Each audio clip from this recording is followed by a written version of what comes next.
Et je peux vous dire qu'ici, un insoumis, ça fait grincer des dents. Entre 2020 et 2023, la fortune des milliardaires a augmenté de 63%, plus 230 milliards d'euros, alors que le pouvoir d'achat des Français a baissé de 1320 euros. Il est là aussi le problème. Il aura fallu attendre 169 jours d'un conflit d'une violence inouïe.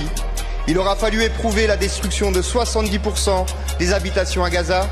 Il aura fallu déplorer la mort de plus de 32 000 Palestiniens. Alors, vous les députés En Marche, c'est toujours pareil, vous faites des grands discours, vous avez des grandes ambitions, mais à la fin, vos amis au gouvernement vous rappellent à l'ordre et en bon petit soldat, vous rentrez dans le rang. Qui est en grève depuis le 14 février pour demander des augmentations de salaire. C'est un travail de fourmi, un travail militant, un travail parfois ingrat, mais nécessaire afin de convaincre encore et toujours et de rallier de nouvelles personnes à nous. Et c'est surtout une manière de ne pas laisser s'éteindre la lumière au bout du tunnel dans lequel nous sommes actuellement. Peut-être pour la grande manifestation contre la réforme des retraites. Donc nous avons une grosse mobilisation à Belfort. Ça fait des années qu'on n'avait pas vu une manifestation comme ça.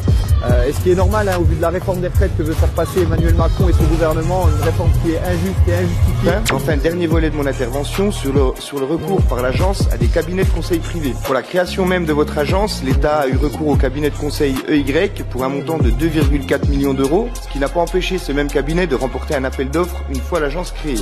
Vous faites le choix de voler aux Françaises et aux Français leurs 2 meilleures années de retraite. D'autres choix sont possibles, chers collègues. Des choix qui permettraient même de financer la retraite à 60 ans, comme nous le proposons. On va faire notre travail de parlementaire, donc on va proposer des amendements, on va essayer de modifier le texte, on va essayer de modifier l'âge de départ à la retraite, on va essayer de me proposer des amendements de suppression de certains articles. Donc non, on va pas faire de l'obstruction, on va juste faire notre travail. Merci beaucoup, Florian Chauche, merci à vous.